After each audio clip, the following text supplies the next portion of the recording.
Hello everyone, KirbyVolt here, and welcome to KV's Year in Review 2017, or kinda sort of. A while back, I actually did these kind of videos at the end of each year, where I'd go and do probably 5-10 minutes discussing games I played that particular year. And I didn't do it last year, but I kinda want to do it again this year, but I played so many games, there's no way in heck I could do one individual video for all of them, so I thought I'd also bring back the kind of, little calm, casual, informal discussion videos I was doing earlier this year, the chat corner back, to kind of do those as well, because we haven't had a KV's chat corner in a while, so I'm going to be discussing at least 11 games that I played this year in this video, and then I'll hopefully be doing a part 2 where I discuss the rest of them, because that will also contain my games of the year. But oh my golly. Despite everything, 2017 was a fantastic year for games. There was just so many good games. I don't think there was any bad games I played this year. There were some that maybe were a little underwhelming, but they weren't bad by any means. They really showed there was a lot of effort and dedication put into the different crafts, or if they are ports or whatnot, and there's a lot of new content as well, whether it be reinventing a particular series or genre, or just new IPs in general. Just a lot of good stuff all around. So, starting off with, let's go with one of the very first games that I played this year, which was Dragon Quest VIII for the 3DS.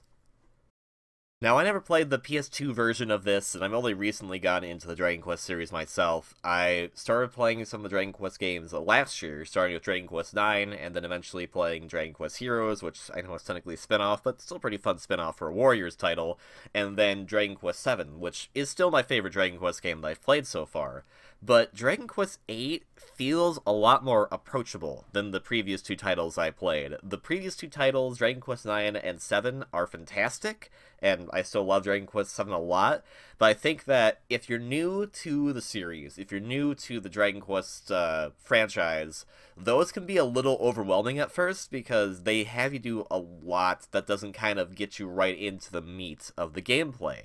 Dragon Quest VIII circumvents this and pretty much puts you right in the action right away. You already have your main character that you name as usual. You have a party member with you as well, which is kind of unique. You typically start, at least from the two games I've played so far, you kind of start out on your own, or you have some party members that kind of join you, but no, you have a party member with you for life at the beginning of the game in Dragon Quest VIII already, and it actually really utilizes this element to it pretty well, I think, because it throws you into the gameplay right away, so then a lot of the backstory and exposition that's kind of surrounding why you're on this quest in the first place is shrouded in mystery at first, which actually really benefits the game, I think, because this actually allows you as the player to kind of internalize, like, well, maybe it's this thing, but maybe it's that thing, I don't know. You eventually figure out what the whole story is as to why you're going on the quest pretty early on into the game, but it's still really nice to have those first few hours where it is kind of like a big mystery, like, maybe we're being lied to, or something like that. I really like that approach. And this is the only Dragon Quest game I've played so far that actually has voice acting in it, for a main series Dragon Quest game, I should say. And I feel the voice acting brings a lot to these characters. I really enjoy hearing a lot of these characters, like Yangus is such a treat of a character just to enjoy the entire way through. He's honestly probably one of my favorite Dragon Quest characters now. He's a delight, and I guess I'm really sad that I kind of missed this on the PS2 initially, because overall, from what I know, a lot of the game hasn't been changed too much. There's a few additions, and I'll discuss a few things about that in a little bit, but overall, it's just a really charming and enjoyable game, and, like, I love the Yangus is just amazing, basically. That's what I want to say. I hope he can maybe get another spin-off game. I know he had a spin-off game, I think, in Japan as when he was like a kid or something, but I think adult Yangus spin-off game would be amazing. But otherwise, yeah, it's a Dragon Quest game, so it's a turn-based RPG. You explore around the world, and you get into fights with all the different fun Toriyama-designed monsters, which is really fun. I really actually like the consistency of the art style of the Dragon Quest series through Akira Toriyama and his associates and assistants, because it really kind of makes them all feel like one connected saga, compared to, say, like the Tales series or Final Fantasy, where you can kind of tell which game is which depending on which artist is doing stuff, but I think their interconnection there is really good. And, yeah, the music in the game is fantastic. I mean, Koichi Sugiyama, I hope I pronounced that correctly, does fantastic work. I do wish, and this has always been a main complaint since I've been playing the Dragon Quest series, that there was more of it. He seems to only, like, make a few songs and then goes, let's put them everywhere. And sometimes it can get a little annoying because you keep hearing the same town theme over and over and over again, so it's kind of hard to differentiate towns from each other, but that's a minor nitpick in the overall grand scheme. I'm trying to think what else was really great about it. I mean, Yangus. I know, so some of the additions compared to the original game, from what I know of, it was just 4 characters. There's your main protagonist, Yangus, Jessica, who eventually joins you, and then Angelo. And Jessica and Angelo have some pretty interesting backstories. I really like Angelo's especially, despite the fact that he's kind of a jerk, but he's a lovable jerk in that kind of regard. The other 2 characters now that you get in the 3DS version are additions. There's Mori, who you have to get through very special means, but it's so worth it because his voice actor is having the time of his life voicing Mori, and he has so much presence that you'll be kind of remiss, like, why didn't I have him in my party to begin with? Because he's such a fun character, has really good abilities and all that stuff. He's just fun to use, period. And then there's also Red, and you get her via the story later on, and I kind of think it makes sense because it ties into Yangus's backstory, and there's kind of a thing there between them. I'm not, like, sure what the full scope of it is, but they kind of hint toward it. I really like that, as they do a lot of these cool hints and whatnot, especially when it comes to the main character, and I think that's the greatest triumph of this game, is that there's a huge mystery about the main character that the game never explicitly brings up front, but it kind of nudges you along as you go through the game, and it's really just good narrative. I love how the narrative of the Dragon Quest games go. They're always usually really dang good. Which also then leads to, there's a major post-game after you beat the final boss for the first time, and there's actually some new stuff you learn. It's actually really amazing. Like, I was amazed, like, how much thought and detail they put into this post-game, and there's also just, like, fun dungeon content and whatnot to do. Another addition is that they put in this snapshot mode, which is actually really fun. You take all these different pictures, and you can actually bring them to people to get all kinds of cool boars and whatnot. It's pretty silly and probably not super useful anymore, especially now that the Miiverse has been shut down, because I'm sure that's where they would have been shared the most. But at the same time, it's still pretty cute to be taking those kind of pictures, and you can actually get stuff for it. There is one addition that I know is an addition, because someone told me that was an addition, and even knowing that, and knowing the reason behind why it was added, I scratch my head and wonder why the heck it was added, because it seems like the most pointless thing ever. I'm not going to go into too much details, but I'll say there is an additional ending put into the game that feels tacked on, forced, and really dumb. It kind of ruins a lot of the characters by putting that in. It ruins one character in specific, who I was pretty indifferent of, but because of that, I really don't like them because of that particular ending they make. So I just went, this is pointless. There's so much more stuff in the main story that really contradicts this ending, so I'm not sure why it's here. It doesn't make a lot of sense to me, so that's my only, like, major complaint, is this one ending. It's extra, so you don't have to do it, but my recommendation would be never go for it, because it's really stupid, in my opinion. But otherwise, super fun game, and honestly, it was just a fantastic start to 2017. So, moving on, next game I want to discuss is actually a Kickstarter game that was released this year, which was Yooka Laylee. Now, Yooka Laylee is meant to kind of be like a successor to Banjo-Kazooie, and be that kind of 3D platformer collectathon type game, and it really excels at doing that. It has a lot of polish within its visuals, and everything just looks very pretty in the game. It's fun, it's easy to control, but I feel like, I don't know, I have some trouble getting into this game more, and something, I don't know what it is about it, but something to me makes it seem like it's kind of bland. That's not to say that it's bad by any means. There's just something in there that just doesn't click with me in particularly very well.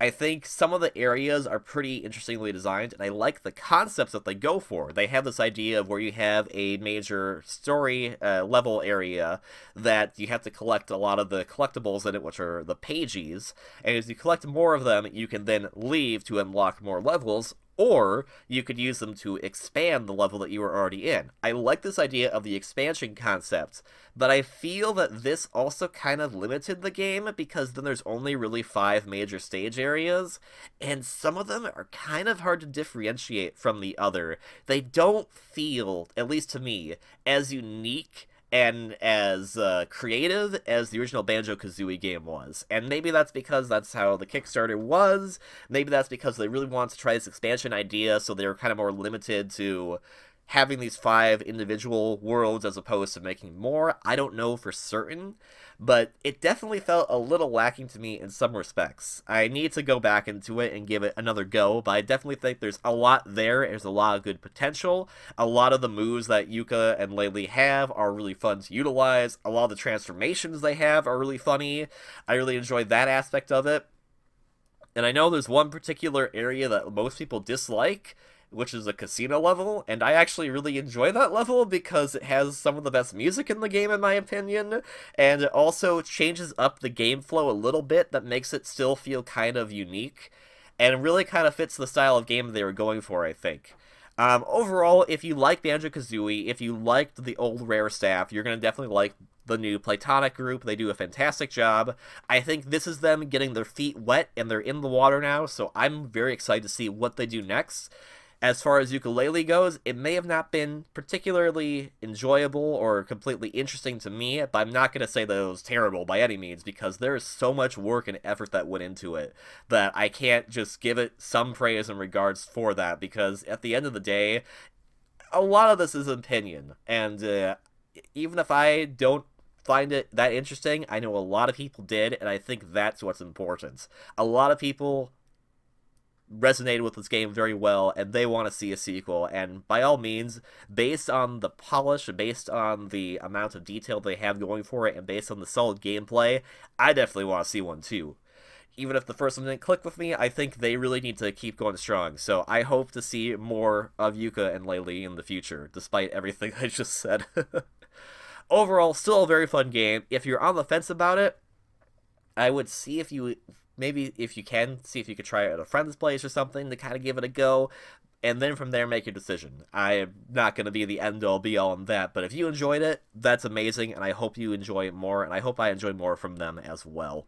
Next on the list is Super Bomberman R, which was one of the first games I got for my Nintendo Switch when it released in earlier this year. And actually, I'm going to make one quick addendum. Yooka Laylee I played on the PC. I have a feeling, and this is just me thinking out loud, if I was to play on a console, I might enjoy it more. I don't know if that makes any sense whatsoever, because I'm sure it's the same game, but I feel like if I was to play on a console now, especially if some of the patches they've made to it, I probably would enjoy it more. So sorry, just want to put that out there, because I'm thinking about Switch, and I'm thinking Yooka Laylee's on the Switch now, so I'm thinking maybe I should get Yooka Laylee for the Switch, and I might actually enjoy it a lot more than I did when I was playing on the PC at first, so sorry about that. Super Bomberman R. Super Bomberman R is it's an interesting game, to say the least. I mean, it's Bomberman. If you like Bomberman and the Bomberman gameplay, what you know is that it's a top-down perspective view where you go across grids setting down bombs to destroy enemies or accomplish certain objectives, you're gonna like it just fine. The single player is what I played first, and it's weird because it uses that same top-down. I'm used to the older games that I played, which was Bomberman Generation, which has a completely different first-player mode compared to the multiplayer mode. So seeing the first-player mode in Super Bomberman R be closer to the multiplayer mode was very weird to me, and it's also very difficult for me because I'm not that good at Bomberman. But At the end of the day, the most fun you'll get out of Bomberman, in any regards, is the multiplayer, and they actually did a pretty good job, I think, for what they had at the time. They've improved it a heck of a lot with updates, and they've added some, like, unique characters into it, which is actually fun, so I can play as Goemon if I wanted to, which I think is really silly, like, Vic Viper from Gradius. Like, there's a lot of cool additions that they put into it, and they're all free, thankfully, so it has become more of a full game compared to when it initially released. But that said, the multiplayer is still a heck of a lot of fun. You can get up to 8 people in the multiplayer, which is actually really nice, because that's nice for a big party type situation. I know for me, if I'm out with friends, I like to play video games with friends, but the problem always comes up is there's a lot of us, and most games can only go up to 4 players, which is why we'll probably do something more like a board game. But I like the concept and the ability to do stuff like this in Super Bomberman R, because then all of us can play at once, and it's a big chaotic mess, but it's a lovely chaotic mess, and it's always a heck of a lot of fun to be in the heat of that moment and just be seeing who wins at the end, because it's always kind of a guessing game because of how people react to different things, of the placement of bombs and whatnot. It's always a heck of a lot of fun. I also actually appreciate in the story mode that there's all these little cutscenes that happen before and after the worlds, and they're all hilariously voice acted. Actually, some really good work, I think, there.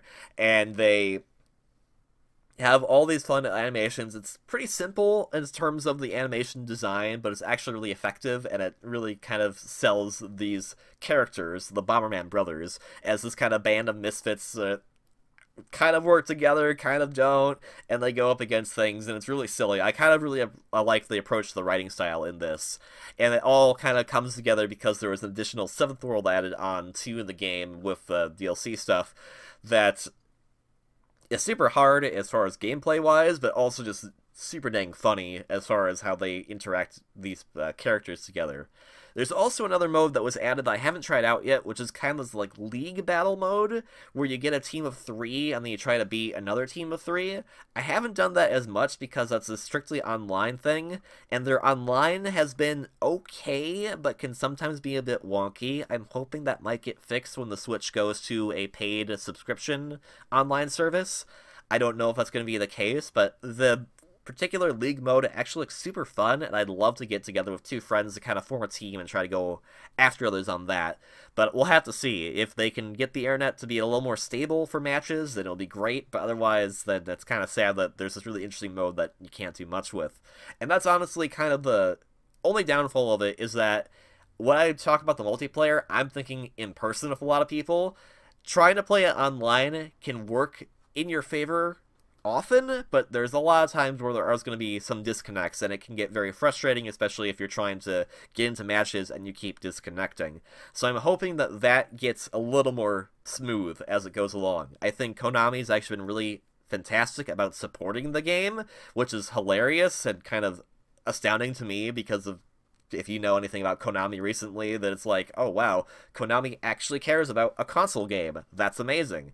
So if they're going to continue to give it that support, then I hope that it'll become even better than it already is. And already, I think it's a pretty good game.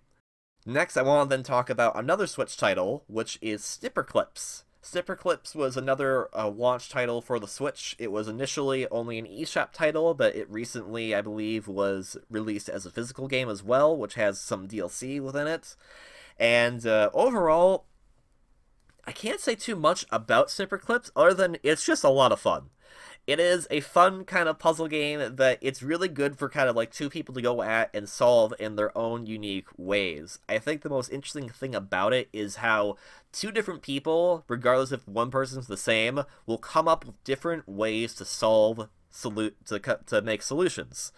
And I think that's the really like big appeal to Snipperclips to me, is that there's a lot of fun things you can do, because I guess Snipperclips will explain a little bit of gameplay in case you're kind of like, what the heck is this? So Snipperclips is you're one of these 2 little shapes, and your abilities is that you can cut the other shape into something else, so it can be used as some kind of device to solve a puzzle. Sometimes they'll want to make you make a certain shape so you can fit in to create a particular image. Sometimes they want you to make a shape so you can like carry a ball, or press a button, or do all kinds of different types of things. And so from this, from snipping each other and making these different shapes, you need to solve the puzzles and then do some kind of platforming as well to kind of get to from point A to point B as far as the puzzle goes. And I think it works a heck of a lot because a lot of the puzzles are actually really interesting. Like, there's some where, I mean, there's the shape one, as I mentioned, but there's another one where it wants you to collect this kind of, this goo type stuff and then place it in a container.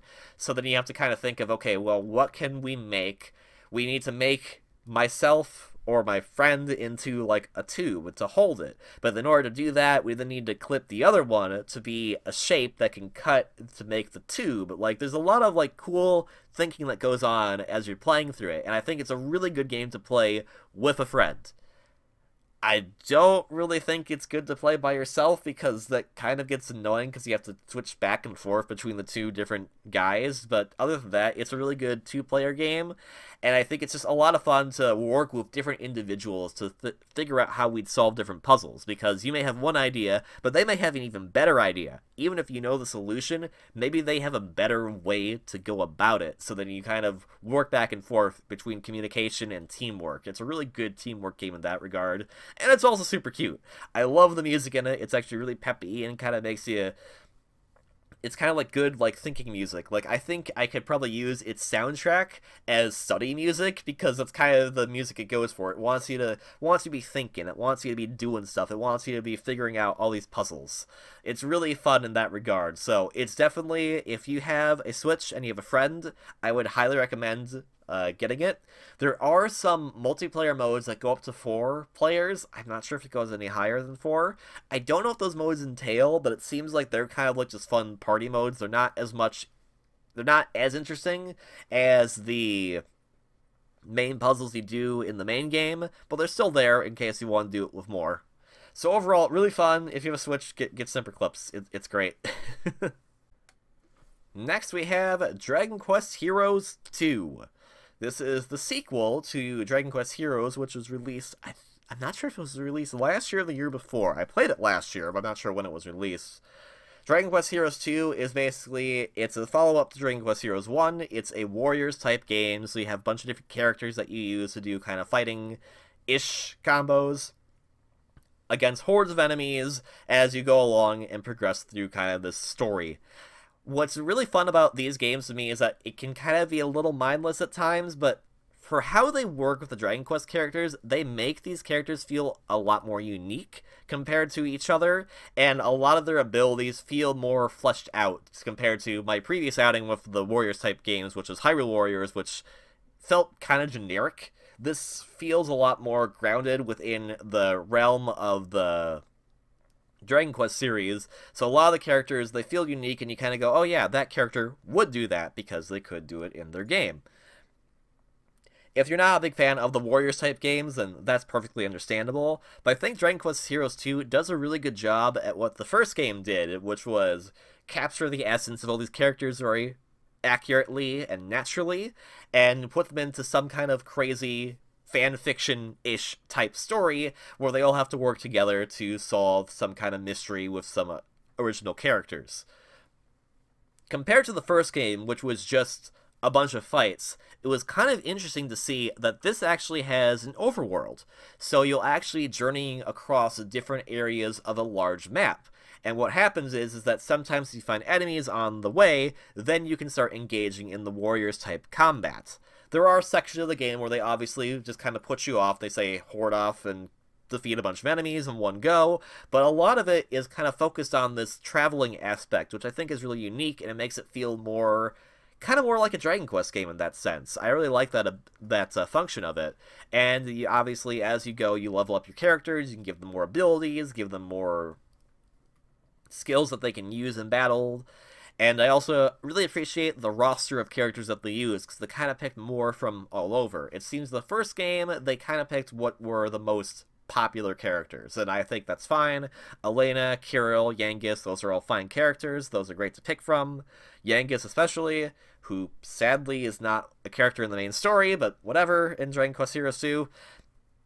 But I think they picked from a pretty good roster, picking from characters of Dragon Quest VII, Dragon Quest VI, Dragon Quest VIII, And even having some nods to like Dragon Quest IX, and then picking a few from Dragon Quest IV as well. In fact, if anything, you could basically just have a party of nothing but Dragon Quest IV characters, which I think is really funny, which makes me really want to play Dragon Quest IV. All the characters are voice acted. I think it's actually pretty neat. I think the only thing that gets on my gears a little bit is they brought in Ruff and Maribel from Dragon Quest VII, and I love Dragon Quest VII, but for me, from what I remember, Dragon Quest VII, I thought the art style is why they looked like kids, because the original art style was going to be for the PlayStation, so they're making an art style that would match the kind of like more chipified sprites they would have. That's why they looked like that, because I'm pretty sure Kefir, your prince friend in Dragon Quest VII, was supposed to be like in his late teens, if not 20, and so Maribel is supposed to be, I'm going to guess, like 16, 17, and they call her a kid the entire time, and she's proportioned like a kid, and I'm kind of like, this is really weird, because she should be like the same age as Jessica. What the heck is going on with this? But that aside, I was actually super happy for their inclusion, especially Ruff. Ruff's amazing. I love the little guy so much, and it was fun to have like kind of like fun character parties together. So I'd have like Ruff and Tornico and I think Carver from the Dragon Quest VI, you know, the big buff guy with the mohawk. It was just like, that was a fun party dynamic, and they also had different skills that worked off each other really well. I love that as well. I also like the main character mechanic in this game a little bit better than the previous one, because the previous one, it was basically, here's your main two characters, pick one or the other, whatever. This one, it's here's your two main characters, they can actually level up their weapon type and change weapon classes, so it is kind of a nice nod to Dragon Quest VIII and Dragon Quest IX in terms of the weapon systems that they had in those games, where you could, when you change class, you essentially change your weapon type. So you can actually have a main character that uses a whip, or a bow, or knuckles, or whatever. So that's actually really fun and kind of cool to master those different skills. It takes a lot of time and grinding, but that's actually still pretty fun in my opinion. There's also a really good multiplayer mode, which is Thankfully Online, which is actually really cool, because what you can do is that if you see someone is having trouble, if you're having trouble yourself, you can actually say, hey, I'm going to do this mission. If people want to join me, please show up. And you start the mission off just fine, and then halfway through, someone could be like, oh, hey, you need trouble? I'm going to come in. And they can come in with their, like, super over-level character and just help you decimate things. Or they could try to come in with a character more close to your level, so you can kind of be buds in combat.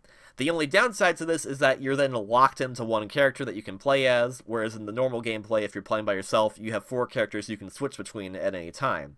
I don't mind the fact that you're locked in, because you essentially have a non-AI party member with you, and you can have up to 3 people joining you for a team of 4, so it all works out. And you can bring in characters that are either A, not in the main story, like Yengus. He's playable in the game, but he's not in the main story. Or you can bring in other characters that wouldn't be part of the story at that time. So you can bring in one of the other one of the other main playable characters, and then have 2 of them on the same team for some reason, or 2 Ruffs or whatever. That's kind of silly. There's also some kind of multiplayer dungeon stuff you can do together that's more together as a team that isn't in the main story, and it's kind of fun to do these different dungeons because they actually change depending on what level you're at. So if anyone has this game on Steam, hit me up and we'll play together. I haven't played in a while, but I'd love to play with more friends because the multiplayer is actually super fun. So definitely a huge improvement from the first. If you like the first alright and you don't think there's as much change compared to the second, you're probably right. The second has kind of more embellishments to it compared to the first. So if you're fine with the first, that's fine, but otherwise, if you want stuff like the multiplayer, or some of the new characters like Ruff, or some of the class-changing abilities you can do for the main 2 characters, I would highly recommend this one. It's also just a good fan game for Dragon Quest fans. I think there's a lot of good fan service between the different characters. It kind of goes through some of their backstories a little bit, hints at their main games, and kind of makes me more interested to play said main games. So I'll have to see more into the main Dragon Quest series going forward as well. Otherwise, fantastic. I know it's also for PlayStation 4, and at least in Japan, it's for the Switch. I'm not sure if we're going to get the Switch version in the US anytime soon, but if you have it on Steam, by all means, Steam's region-free, so just hit me up on Steam. I'd love to actually play. Play some more with friends. Puyo Puyo Tetris. So this is one of the 2 games I got for my birthday this year. This is a game that I think was initially released some time ago, either for PlayStation 4 or Xbox One, I don't know for certain, but it was released on the Switch, and so a friend of mine got that for me for my birthday, and we play together a lot now. It's just a fun puzzle game. I like Tetris. He likes Puyo Puyo. We put them together, and now we have a game that everyone can enjoy. I'm not super familiar with Puyo Puyo, but going through the game's kind of extremely silly story mode, oh my gosh, they have a lot of fun with it. I've learned how to play that particular game as well, and I can now kind of go between the two of them. It is essentially just Puyo Puyo or Tetris, but I think the most interesting part is when it starts doing the mixes. There's a swap mode where you essentially start playing one or the other. You start playing Tetris, and then you switch to Puyo Puyo, and then you kind of switch back and forth. And how you manage your pieces in the switching can actually rank up combos, which is really neat. But I think the most interesting mode is the fusion mode, where you're essentially dropping a bunch of Puyos, and then sometimes you'll have to drop Tetris blocks in there as well. Trying to kind of combo the Tetris and Puyo blocks together is a really silly concept, but man, is not really fun, to me at least. I know some people kind of prefer the more purist mode of just, I'm going to play Tetris, and if you want to play Puyo, fine, but we're going to have a fight, and we're going to do it one or the other fighting each other, or the swap mode, but I think the fusion mode is actually really dang fun. The game also has pretty decent online so far from what I've played. I need to play it more against others, but I am obviously not super competitive, so I definitely suck at the game quite a bit. But I remember there was actually a convention I was at earlier this year where we actually kind of had a makeshift tournament with it, and it was a lot of fun because it is just a really fun kind of party game to kind of watch others or go against others. You can have matches of 1v1, or you can have matches of 4 people at the same time, and it's kind of chaotic when you do that because you're not sure what combo is going to hit what person for garbage blocks, and it's just, yeah, I don't know, it's just a lot of fun. I don't have much else to say on it. Good music. All the characters are really silly. I like some of the new characters that they brought in to represent Tetris, and I've also liked a lot of the characters that I didn't know were returning, but are returning to represent Puyo as well. And I hope that maybe this game actually kind of gets a sequel, because I like these characters a lot, that I don't want these Tetris characters to just kind of be abandoned. I would want to see more Puyo Tetris action, because I think they really go well together. I know some people may disagree on that, but I think I really like the concept of these two different puzzle games coming together for that nice kind of fusion. Another game I got for my birthday from a good friend was Fortune Streets, which is a Monopoly-ish type game. Hold your thoughts. I know a lot of people don't like Monopoly, but hear me out. Fortune Street is amazing. Fortune Street is developed initially, I don't know what part of it, but Edix for sure initially developed Fortune Street because a lot of the Fortune Street games had Dragon Quest characters in it. So here we go. Last Dragon Quest game we're going to be talking about, I think. But the Fortune Street game that we have in the West, as far as I know, is the one for the Wii. It's definitely not optimized to be played in anything but a 4x3 TV. So, visuals aside from when it can kind of look pixelated, it's still a heck of a lot of fun, and I think a lot of people can really get into it if you kind of just take them along through it a bit casually. I like the inclusion of the Mario characters, if only because the composers for the game really had fun arranging the Mario music, and a lot of it is just phenomenal, and it's really fun to play on those particular boards. But Fortune Street gameplay is basically, there's a board, and you have to roll dice blocks to go around, and then buy shops in different districts. As you buy shops, you can level them up by putting more money into them to invest, and if you buy a whole district, you can get a monopoly on the area, thus increasing their value, and then people have to pay you more when they stop on them. The goal is to get to a certain target amount of money, and then get back to the bank to win. However, I think the nice thing about it is that there's more kind of an incentive as to why you want to go around the board and why you want to go to different areas. It's not just a straight square. There's different places to turn and go to, such as these suit cards that you want to go and get, because if you get 4 of them, you then can level up, which will give you some more money to use, and then you can also, by stopping at the bank, buy stocks.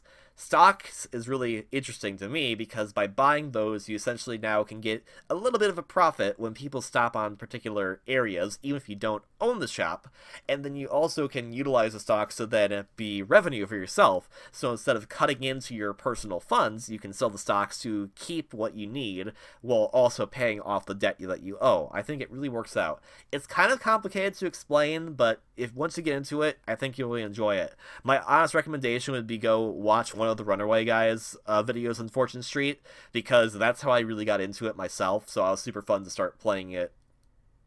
I was super excited to have fun starting to play it on my own with friends, and I think that utilized correctly and with the right people, you can have a heck of a lot of fun with it. It's definitely a fun game that I want to keep going back to, and I definitely need to unlock everything in there so I can finally get all the boards and characters, because a lot of the computer AI is very mean, and I'll just use the best mode ever, which is you just set the game up and you have the AI take over your character and just hope they win. Good design. Actually, good design. I appreciate that a lot. Otherwise, fantastic. Thank you both very much for the birthday presents of Puyo Tetris and Fortune Street. Good stuff all around. So next I want to actually talk about mobile games I played this year. This is kind of my first time really getting into the mobile game market with games you can play on your cell phone. I'm not usually a huge fan of those because I really like having a controller in front of my face that's also in front of my face in my hands, which also I'm not a huge fan of doing a lot of PC type gaming because a lot of those use the keyboard and I'm not a big fan of that either. I like having a controller. That said, I think Nintendo really has understood their fans and how to really utilize the mobile market pretty effectively. I played 3 games from them this year on the mobile devices, which was Fire Emblem Heroes, Animal Crossing Pocket Camp, and Super Mario Run. I think all these were pretty well done in their own rights. I think the first I should mention is Fire Emblem Heroes, because it's the first one I played, and I know there's some people who might be a little more salty on this one, but I understand their approach to it and how it works, because it's a free-to-play game with simplified Fire Emblem combat in the main maps you can do. There's not a heck of a lot going to it. They're pretty small maps, and they're pretty easy to clear if you know what you're doing, if you know, like, the weapon triangles from Fire Emblem, but it's also a pretty good gateway, I would think, to people who maybe don't know Fire Emblem and would really like to get into it. That said, a lot of it is a heck of a lot of fan service, and it's fan service for what is popular. What is popular is Fire Emblem Awakening and Fire Emblem Fates. That's just the fact. That's what's popular. I may not be totally on board with all of this, but that's popular, so that's kind of where the fan service lies, so I think it's really appealing to those more recent fans in some regard, but a lot of more recent updates have added characters from a lot of the older games that have really gotten more appeal from veterans, I think. And I think that's also kind of thing is that when you're thinking about that terms is like, oh, how does this game appeal to me as a fan of Fire Emblem? I think it's kind of more like, how does this game appeal to me because I want to have fun? Because at the end of the day, if you can make someone play Fire Emblem Heroes a free-to-play game, and they've never played a Fire Emblem game before, I think that's more of an impact and more effective, because that means they might be wanting to play an actual Fire Emblem game down the line, as opposed to, well, damn, this doesn't appeal to me. I think some of the maps they've had with some of the events have been pretty silly, and I actually kind of enjoy it because it doesn't tend to take itself that seriously, and I think that's kind of the enjoyable part about it, is that it takes a lot of these characters from all these games, from all over the years, kind of gets the idea of their personalities really accurate, in my opinion, and then kind of goes, hey, what if we did this? And then it's like, well, that doesn't make any sense. Well, guess what? Character doesn't think it makes any sense either, but hey, let's roll with it. So it's pretty story light overall, but I think a lot of it comes more from interacting with the different characters and kind of seeing more of them and kind of learning more about them. I think that's the nice appeal about it too, is that it does pull in from a lot of other games as well, especially more recently, so that if you see a particular character that you like, a particular character design, as you level them up, you get kind of little quotes from them, you kind of learn more about them as well, so it kind of gives you hints into their own games, and then you can kind of think about, maybe I'd want to play this game in the future. I actually really like that aspect of it. The aspect I can see a lot of people disliking is the fact that it is a gacha type game. And what I mean by that, gacha, G-A-C-H-A, I think that's how you pronounce it, my apologies if I'm wrong on that, is basically, it's a lottery game. You start out with a few units, and then you're giving an in-game currency. Said in-game currency can be earned by doing a lot of tasks, or just paying straight up money. If you want some of these orbs, which are the in-game currency, you can just go, hey, here's 20 bucks, give me stuff. You don't have to, but that's something that you can do. By using these orbs, you then can summon a random hero, depending on what type of element you choose for them. It's going to give you a random hero of the element type. There is some statistics as to how you're going to get things with the different types of banners and whatnot, but overall, it is still pretty much a luck-based thing. So maybe you're like thinking, I'd really like this character, and then you never get that character, and that's just kind of how it rolls. You kind of have to let that slide. If that kind of aspect of it, the more, in a sense, kind of gambling-ish, at least to me, aspect of it doesn't appeal to you, that's completely understandable, but there's a lot of other ways you can get those particular things without having to pay money, and there's also events where you can just kind of get stuff for free. So I think they've actually done a really good job on that. I think that's actually a huge testament to it. There's a lot of good quality control on it, I would say, especially because I've played some other free-to-play software or games where it's just like, okay, this is free, here you go, and then it goes, by the way, now watch this 30-second ad, or by the way, here's a pop-up, or by the way, blah blah blah. There's always like something obnoxious and distracting, and I think despite the fact that this is a free-to-play game, it doesn't feel like it. It feels like there's a lot of thought and a lot of detail that goes into a lot of like menu designs and a lot of different areas within the game, and the fact they're still looking into it, they're still getting feedback. They recently had a survey that they brought out that they asked for more feedback on. They're thinking about more gameplay modes and all that stuff, and this is still a free-to-play game, I think is really a testament to the quality of content that Nintendo wants to be putting on smartphones, which I think is really actually upping the bar for smartphone software. I think a lot of people going forward are going to be looking more to this and saying, this is not the high...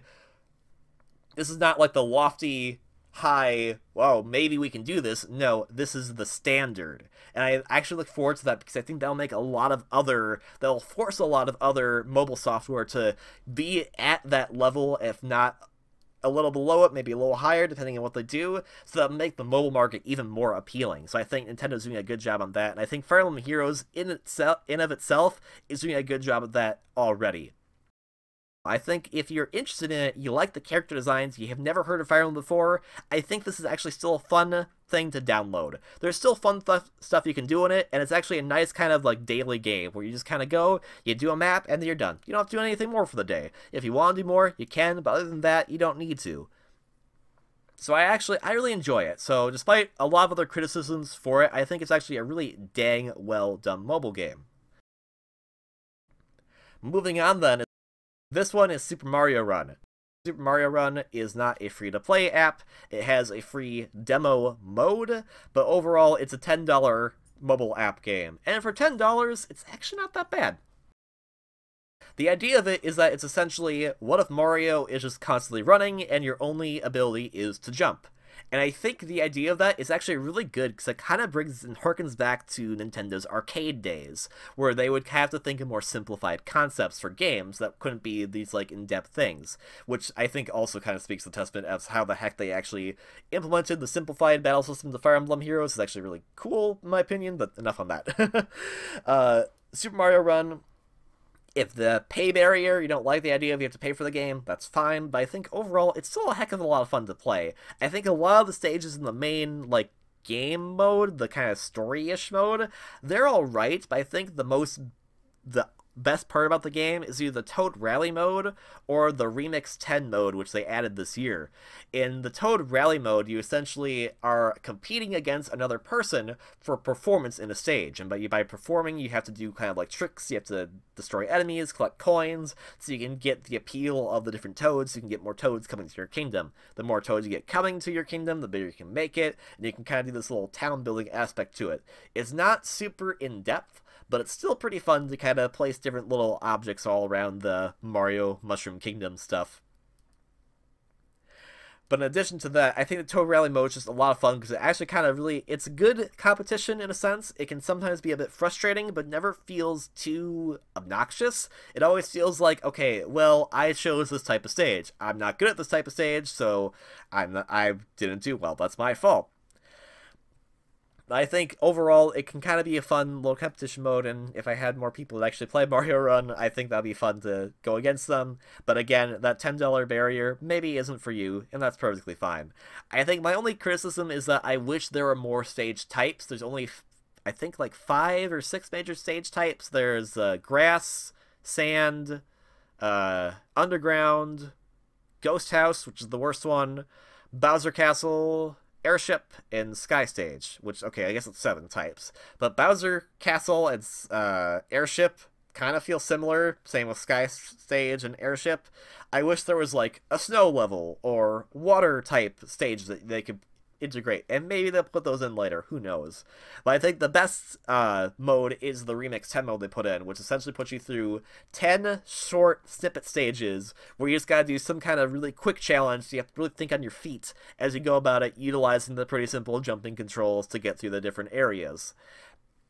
It's really, in itself is really fun. I like collecting the different collectibles in those stages. I think that's going to be really enjoyable because you have to really kind of like, oh wait, it's there, but I gotta do this. And I'm always on the move, so I have to be thinking about, okay, what's a wall I could jump off of to get this or whatnot. So I think that's really fun in itself as well. Overall, it's a pretty decently fun game. I enjoy it for what it is. It is essentially just kind of another new Super Mario Bros., but it works for what they're doing. The last mobile game, which has only been recently released, but dang, I don't understand. This is yet another free-to-play game. How? How do they do this? Animal Crossing Pocket Camp is amazing. I don't just say that for the sake of saying that. I actually legitimately mean that, because I'm thinking Animal Crossing, okay, well, the core games are you build a town, and you gotta do this, you talk to villagers, you do requests for them, you do all this kind of stuff, you build this, yada yada yada. And I'm trying to think, okay, well, how do you tangibilize that into a game that you play in short settings on the go? And they somehow did it, and I am surprised and baffled that this is not at least you have to pay $5 to play this game. This is a free-to-play game. The amount of detail, a lot of the character models look fantastic, a lot of the items look great. The concept of it is that you're having a campsite, and you kind of build it like you would build your house in the regular Animal Crossing. You would get furniture items, and then you place them around to kind of appeal to different villagers. And that's kind of the nice thing about it too, is that as you're building these different furniture items, there's specific villagers they'll appeal to, and if you make enough of them, that villager will come live at your campsite. I like that aspect of it a heck of a lot. And then eventually you can start building like different tents, or you can build like a skate park or something like that. Like, there's a lot of cool different things that you can build that really appeal to different villagers and to their different needs and wants. And at any given time, you can start the app up, and you'll probably find some villager in one of the other areas looking for a request that was just something as simple as, like, go get fish, go get fruits, go get this. And it's pretty much just kind of like how the regular Animal Crossing is, except in mobile form, and they really knocked it out of the park for the most part. They knocked it out of the park for the most part. There is the weird thing about furniture now. You have to craft by getting different items, but you get them from doing requests, so it kind of all feeds back into each other. They really understood like the give and take of the core Animal Crossing series, which was doing those different tasks for villagers and then wanting to expand your house and etc. And then kind of put that into the game itself as a means as to get these different materials.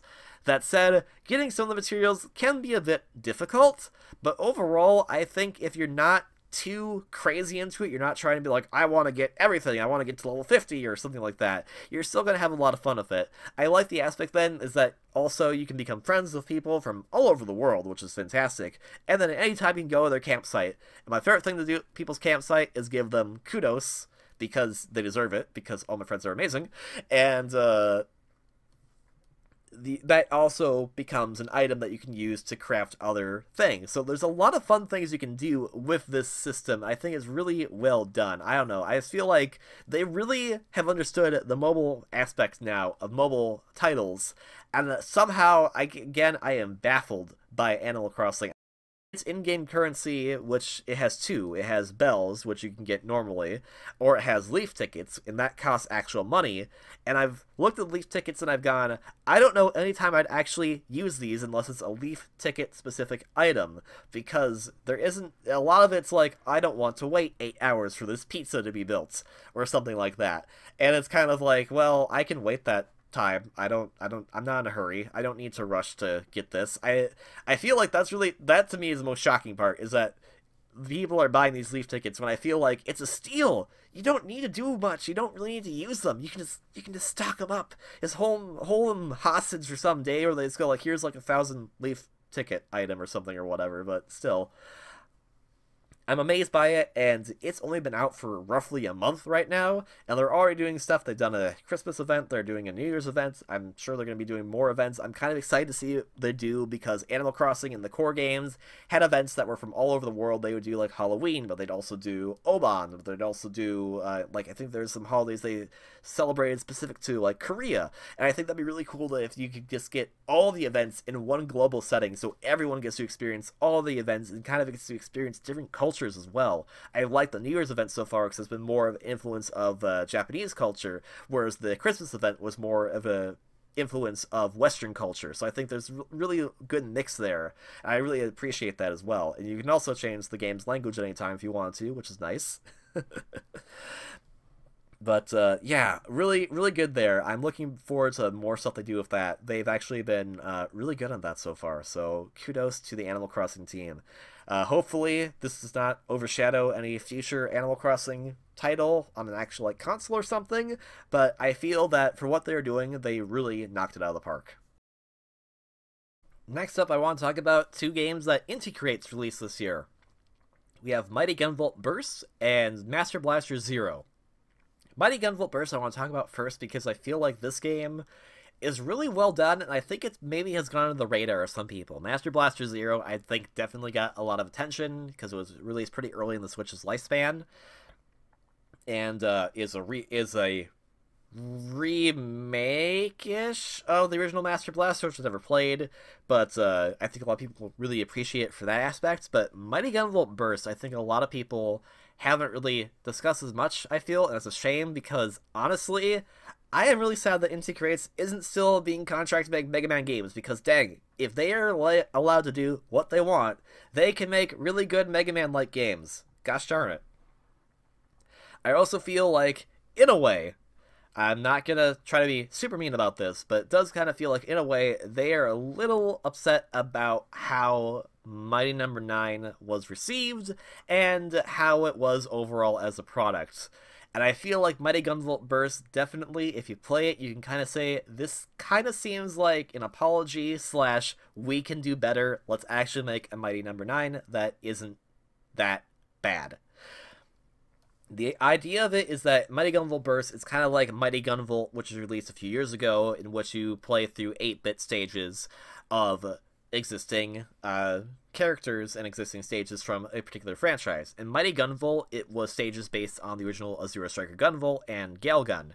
In this one, it's the 8 Mighty numbers from Mighty No. 9, so it's 8-bit completely redone stages for the Mighty numbers from Mighty No. 9, so you can play as Beck from Mighty No. 9, or as Gunvolt from Azure Striker Gunvolt.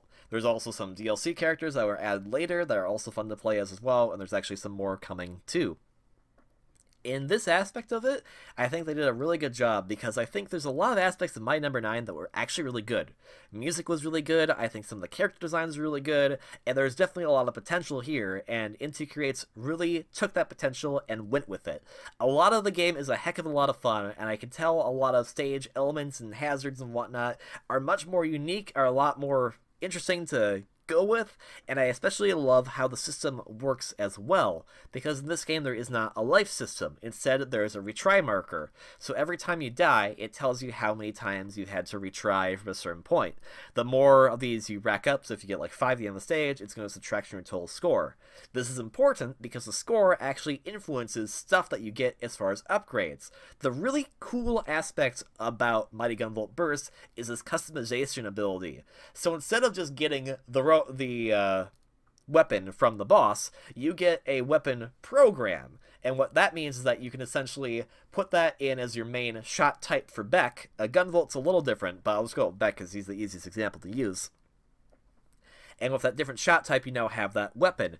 But from there, you can also adjust it. You can adjust the angle of the weapon. Does it go through enemies? Does it go through walls? Can it ricochet off walls? Can it do this? There's a lot of cool things you can do with the different types of of abilities and changes. This does come at a price, though. You have to unlock and get certain memory chips in order to get more, in order to do some of the more crazy things, like putting on more damage or making bigger shots or that kind of stuff.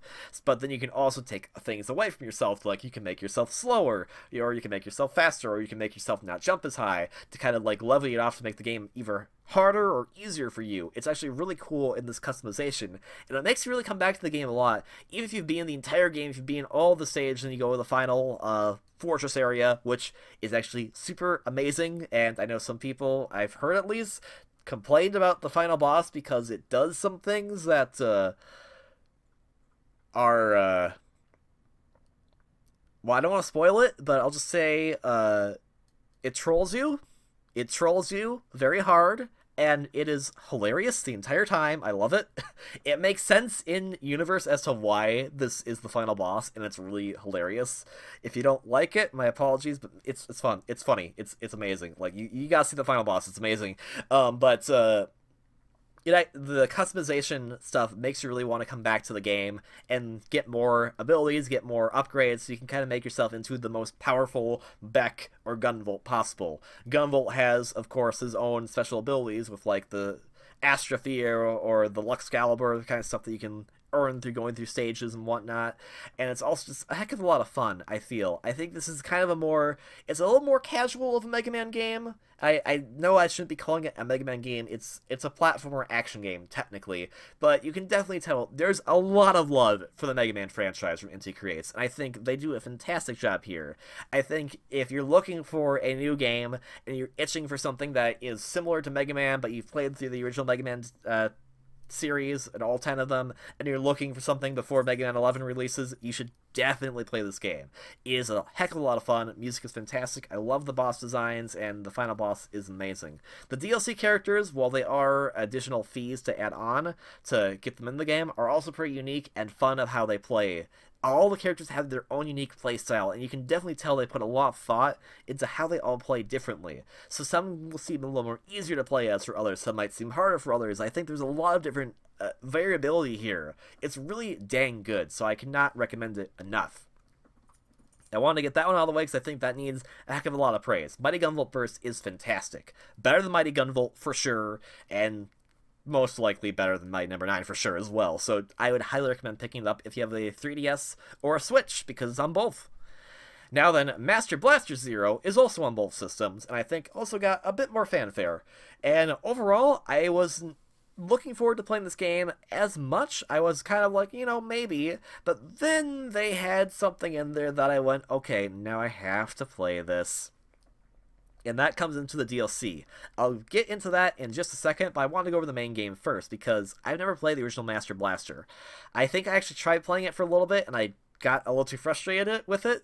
So I think IntiCreates really approached it and thought, okay, let's make Master Blaster, but let's make it so that it's still a tribute to the original series, original game, but it's also something that's a little more accessible for gamers nowadays. Oh, I definitely appreciate that. There's parts of it where it can be a little tough, but I also really enjoy the different aspects of it. I like the whole 2D section where you're in the mech, and I definitely like the whole top-down perspective areas where you're with Jason with the ray gun that you can upgrade to make the best types of lasers and whatnot. I think it was the level 7 best laser for me. And the bosses are fun to fight. It can be a little challenging, but still a heck of a lot of fun. I love getting the different parts for the Sophia 3, the mech, because as you get them, you kind of start to think, okay, wait, I have this ability now.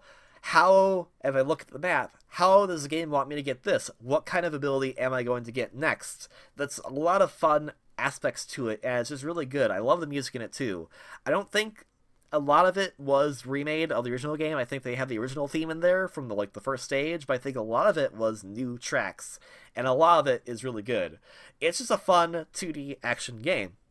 That all said, I was more interested in it because there's DLC released, and they partnered with their other indie friends, the Triple Triad, the triple threat of indie developers, in my opinion, is IntiCreates, Yacht Club Games, and Way Forward. And now we have all their main kind of mascot-ish characters in one game, which is Master Blaster Zero. So, sorry, Jason. Make room for Gunvolt, Shantae, and Shovel Knight. They're all in the game as DLC characters.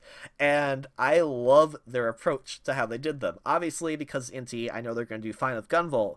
But Shantae and Shovel Knight, oh my gosh, do they understand those games and their gameplay to a T, and they translated them into the world of Master Blaster Zero so fantastically. I was so amazed at how fun it was to play as Shantae in this game, because they understood, like, okay, cool, if we're in the side-scrolling section, you know, you can get out of the mech for parts of it, and you can explore on foot as opposed to be in the mech. Well, Shantae has the monkey dance. The monkey dance would be perfect for this, because this is kind of how she would get around. She would climb everything. It's amazing. Or if she's in the top-down perspective areas, yes, it's going to be a little harder for her because she has her hair whips so the enemies have to be closer to her, but she could also do similar dances. She could turn into one of the mechs in the little top-down perspective areas, because that would make sense. That makes sense for her character, because in the original Shantae game, she could turn into the Tinkerbat enemies. Like, oh, it's so good. She also has the elephant transformation, and some of her abilities from Risky's Revenge and Hashini Hero with the thunderclouds and the fireballs. Like, oh my gosh, they thought about everything as to how to make this character feel like it's still this character in some other game that they clearly were not initially supposed to be a part of, but oh my gosh, they just do so well with it. I was amazed by it, and I actually really want to play this game on the channel in both the traditional mode with Jason and with Shantae as well. And Shovel Knight, obviously, they do a great job with as well. I haven't played with him as much, but he definitely, he feels like Shovel Knight, except in the world of Blaster Master. They just, I don't know, IntiCreates is so amazing, man. They understand how to incorporate other companies' characters and treat them with the utmost respect. Like, they just do such a good job with that. I would love to see a game developed between all three of them, between Yacht Club, Inti, and WayForward. It's like the ultimate game right there. I think would be that. Just, oh my gosh, that's so good. So yeah, that's not to discredit Mighty Gunvolt Burst, because it's also freaking amazing. I actually do like the game a little more than Master Blaster Zero, but I was just amazed by how well they incorporated these other characters that were not their own intellectual properties into this game. So, kudos. I'm looking forward to more stuff from IntiCreates in 2018, for sure. And next we have Cuphead. Cuphead is an interesting game in a sense. I think visually and musically, this is hands down one of the most gorgeous games of the year. I mean, there's no question about it. They did a fantastic job at recreating the 1930s animation style and really capturing that same feel, that jazz time band feel that would go with those shorts from all those years ago. That said, I think Cuphead has one glaring issue, and if you're aware of it, you're aware of it, and you might not like the game. If you don't care, then you don't care, and you'll have a fun time regardless. But Cuphead, in of itself, is a boss rush game. That's all there is to it. It's a shoot-'em-up boss rush game where the main stages are bosses learning patterns and fighting said bosses with said patterns and just essentially repeating to perfection in order to beat them. If that sounds like a lot of work, you're not going to enjoy this game. I'm just going to say it flat out. I appreciate what they were going for. I think that I understand why they did it this way, because they had all these different cool character designs that they really wanted to use, and the best way to utilize them would be in bosses. But I think, in of the whole, that does drag the game down a little bit, because it isn't, you know, it just feels like it's more niche appeal in terms of the actual gameplay. You can love the animation, you can love the music, but Cuphead itself, while still a great game, does feel a little lackluster in the actual part of it being a game. That's not to discredit them at all, because there's a ton of work that went into the game. Like, you cannot... If you've looked up anything on this game, you know how crazy it was. They wanted to make the sprites for Cuphead and Mugman. They had to make sure everything was perfect so that the animation would be smooth as and crisp as possible for when they're utilizing it, and you can see that in the game. You can feel that as you're controlling the characters. It's just unfortunate that the main game is just boss rush, and I know there are some actual 2D stages, some side-scrolling stages that you can do, and these are honestly the best part of the game for me, because this really shows that not only that, they also figured out how to do a scrolling stage in this art style. They figured out how to utilize enemies in this art style. I think there is a bigger game wanting to leap out in these particular stages that we just don't have in the current Cuphead game that they gave us. That said, I still highly recommend everyone pick it up to give them the support they need and the money they need, because they did a good... You can tell the amount of detail, despite the fact even if the game may seem boring to some, and for me it does get a little boring at times, because it is just that repetitive action of beat the boss, beat the boss, beat the boss. That's kind of all there is to it at that point. But regardless, a lot of the detail, a lot of the style of it is definitely... It's so appealing, and I feel like, well, it may seem kind of odd because you shouldn't really have style or substance. You should still have a core good game first before you decide to have the crazy art style on top of it. But I think the art style is just so well done and so well implemented that it kind of trumps some substance a little bit in this case. I can definitely see it where people will get frustrated with this game, and it can be very frustrating. And not saying that it's the hardest game ever created, because that's up to opinion. But at the same time, if you find yourself not enjoying this type of game, then that's perfectly fine. It's not for you, but I'd still pick it up regardless to kind of give it a try. There's a 2-player mode within it, which I haven't done yet, but I've seen other people do it, and I usually see that a lot of people who do the 2-player mode tend to like the game a little bit more than people who just played it by themselves. I'm not quite sure what it is about that, but maybe it's just kind of like that camaraderie that you have, the kind of fun time that you have sharing with a friend, trying to defeat something super hard, super difficult, and then being really excited and after your success about that. So maybe there's something about that that's really good about that. I'll have to try it in 2-player mode myself. But overall, I would still highly recommend it, even if it is more of a style-type game. The style is just so good and so well done that there's always going to be something really visually interesting to look at. And I also want to just give a huge shout-out to the music as well, because it's also super fantastic. Overall, it is kind of a weird game. It is a bit of a... game that can be polarizing in terms of the actual gameplay aspect of it, but I think the overall substance of it makes up for it, so I'd highly recommend it regardless. Next we have ARMS, another new IP released from Nintendo this year. We were talking about Snipperclips earlier.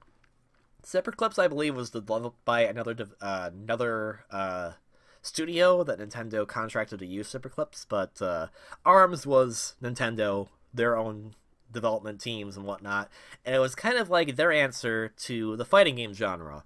Where Splatoon was their answer to the shooter genre, ARMS is kind of like their answer to the fighting genre in of itself. I know there's already Smash Bros, and that's kind of a fighting game as well, but ARMS feels like it's definitely trying to appeal to more of that, like, okay, cool, one-on-one action fighting type game.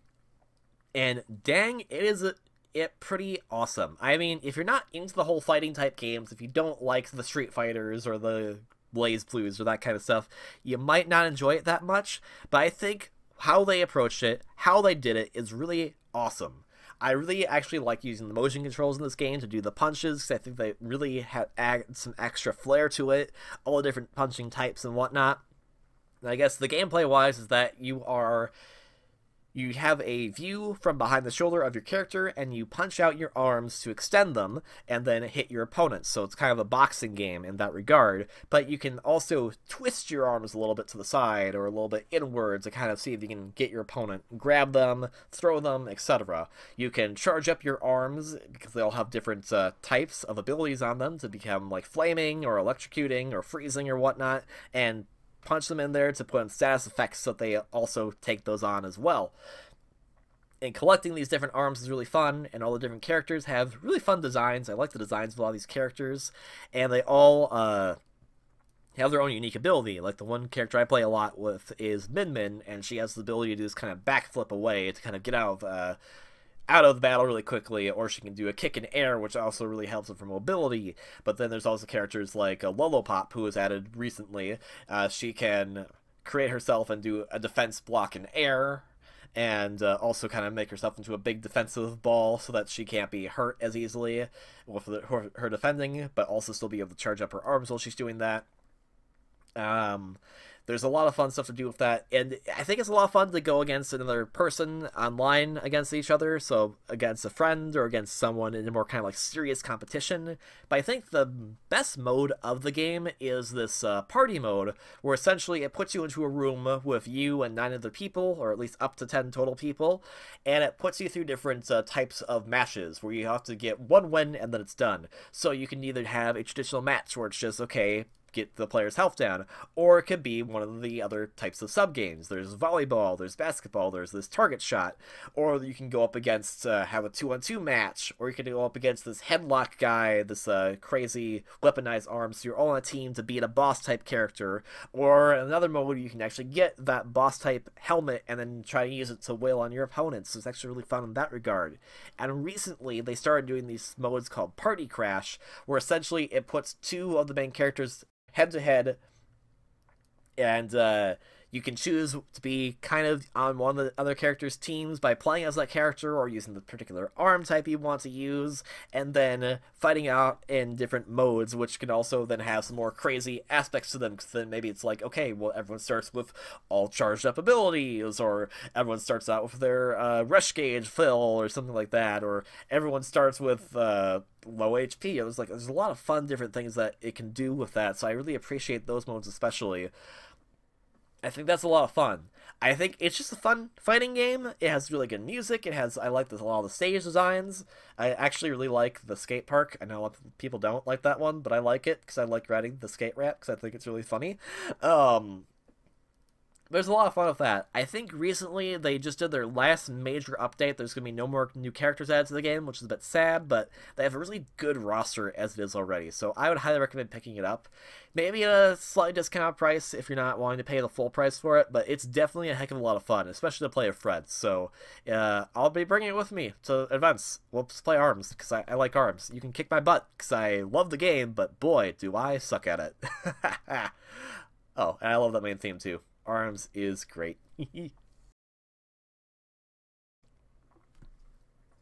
Lastly, the last game I want to talk about on this particular video is one of the last games I kind of played in the first half of 2017, and honestly, one of the best games I played on the 3DS, with the exclusion of one exception, but that exception will be discussed at a later time. This game was Fire Emblem Echoes. So, if you're like me, and you're kind of been playing a lot of the more Western-released Fire Emblem games, and you've kind of been with them for a while, you may have been a little underwhelmed by Awakening and Fates. So, kind of, here's the third chance at a 3DS game, what are we going to do? And Echoes just blows it out of the water. I honestly would have to say this is probably now one of my favorite Fire Emblem games, if not, maybe even my favorite Fire Emblem game. It's just very well done. It's well executed, a lot of good timing, really good characters, really fantastic story overall, in my opinion, and I know it's technically just a remake of an older Fire Emblem game, and maybe that's why, but there's still some added things I know that are not part of the old Fire Emblem game, which was Fire Emblem Gaiden, way back in the Famicom, that still make it kind of its own thing. Like the character Berkut was not in the original Fire Emblem Gaiden, and he is a hilarious mess. He is, I don't know, I love characters like that. I love characters that are just pompous jerks that kind of get their comeuppance, but they also kind of have a tragic fall in a sense, but there's a lot of fun things about him. I'm not going to go into spoilers as much on this game, because I think there's a lot to do and enjoy about this game if you play it for yourself. I think the most interesting about it, though, is that it makes Fire Emblem feel fresh again. I think both Awakening and Fates added really cool gameplay mechanics that built off each other, that built off previous Fire Emblem games, but at the end of the day, it felt like Fates, a lot of the mechanics added were very great and was really an improvement over Awakening's battle system, but it was kind of cool to instead see an improvement of that, to kind of instead say, no, let's clean the slate. Let's start something a little more fresh. The weapon triangle is gone. The support stuff that were in the previous 2 Fire Emblem games, no longer like that. It's more like traditional supports, in a sense, But I think the most important thing to me is that the chapter system is completely gone from the narrative. Instead, the game is told in parts. And you have a giant world map that you go across, and every area on the world map is a battle. This is a section of that part, but it's not its own individual chapter. It feels kind of more like a grand epic as opposed to reading a storybook. So it kind of feels more like if the traditional Fire Emblem games, which I really enjoyed, Fates and Awakening and Radiant Dawn, those games, they felt more like if you're reading kind of like a chapter book, so kind of like a Lord of the Rings type thing. But this feels more like, I don't know, Homer's Odyssey in that, I guess, in that regard, in terms of how the story approaches itself. It doesn't try to be like, okay, now let's have this big grand thing. It stays a bit small for quite a bit of it. And I think that really impacts it overall, because when it gets to those big moments, it feels like it really earned them. I like the two main characters in the game. There's Alm and Celica, and they also have their own conflicting viewpoints and ideals, but they're never trying to say or trying to be like, well, I'm right, or I'm blah, blah, blah. They have their own individual feelings and thoughts and whatnot, and there is obviously some kind of romantic relationship between the two of them as well, but their own goals, their own destinies, while the fact that they kind of become intertwined for reasons I won't explain, still feel like it's their own thing. That's what they, as characters, want to do. And I think one of the earlier scenes where you finally get to see them reuniting after a long time kind of shows the really good writing of the game, as how they can still be conflicted. They're not trying to be jerks to each other, but they are still trying to achieve their goals. They appreciate one another, but they're not trying to say that they have to give up something. I think these are really human feeling characters in a lot of respect, in my opinion, at the very least. A lot of the other characters that you meet across the game are really fun too. I think because this cast is such a smaller cast, you really get to know a lot of these characters a lot more, and you kind of understand, you kind of sympathize with them a lot more than compared to the previous two 3DS games, or even, heck, Radiant Dawn. And Radiant Dawn's still one of my favorite Fire Emblem games, but even I can admit that there's a lot of characters in that game. You're not going to get to know all of them. It feels like with Echo's smaller cast, you really get to know a lot more of these characters. So that really kind of speaks to me a heck of a lot more. And I also appreciate this game's soundtrack. This game's soundtrack is so well done. I was in tears in some of these songs and how moving they can be. I know some of this is just retooling and remaking music in Gaiden, but a lot of it's new, and what they do with some of those new tracks is amazing. And while I guess I'm kind of on the fence. Is it Radiant Dawn? Is it this one? I don't know. They're kind of two head to head, but Echoes definitely has one of my favorite songs in a Fire Emblem game ever composed, and it's just so well done. There's a lot of good detail they put into this. A lot of the character designs, the artwork of these characters actually looks really great to me. I love the kind of like the kind of not aged as in like character age, but kind of like the aged in terms of like how the art looks to the character. That kind of looks like these, like you're looking at some kind of old war story of all these characters and how they went about. The ending can get a little crazy and maybe a little silly in some regards, but other than that, I think it's actually pretty great. Honestly, this is a must-have for not only Fire Emblem fans, but also for those who own a 3DS. It's just a really dang good game. I think my only two like major gripes with it is that with Awakening and Fates, you had the ability to kind of make it more replayable because you'd make those armies that you'd do over Street Pass. That's gone. There's none of that in Echoes. So once you beat Echoes' main story, it kind of feels like there's not a heck of a lot to do. But then again, that's kind of how Fire Emblem games were before Awakening and Fates. So I think this is kind of a test to see, can this still work without having us to put in the whole make the army thing or create stats and whatnot like they did with Awakening and Fates to kind of make those more appealing to kind of keep playing as.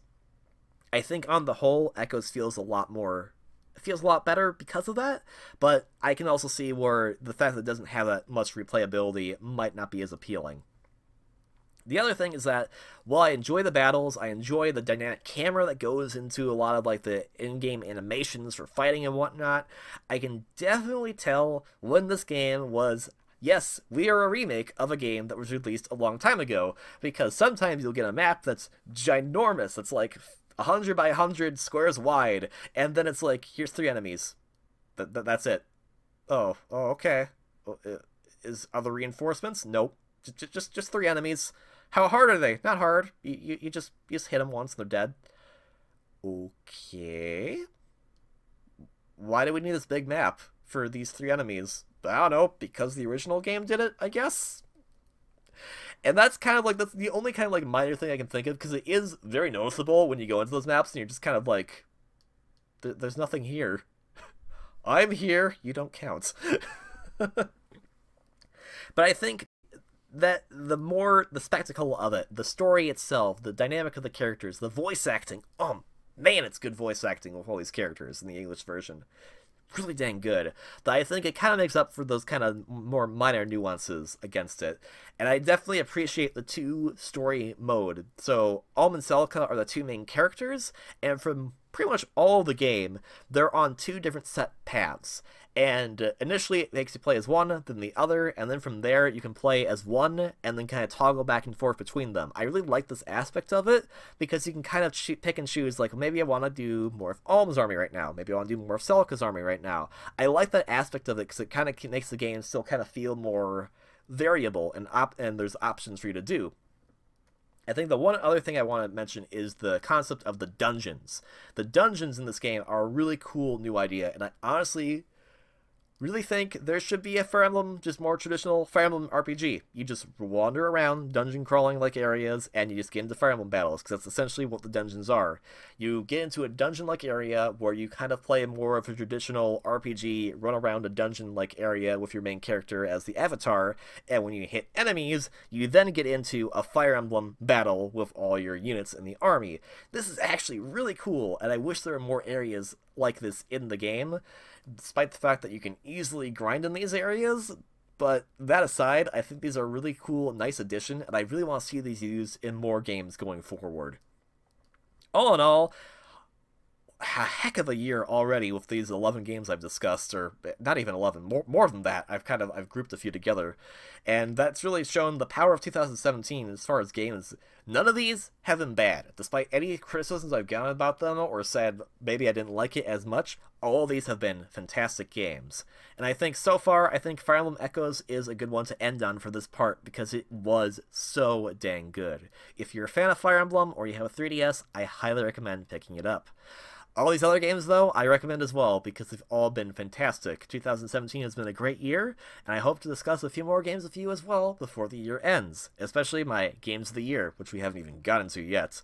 So, thank you all very much for watching this long discussion. I'll have to see how this turns out in editing, but I hope you appreciate it all the same. I hope you're having a wonderful end of 2017, and may we have even more fantastic games for 2018. See you in part 2.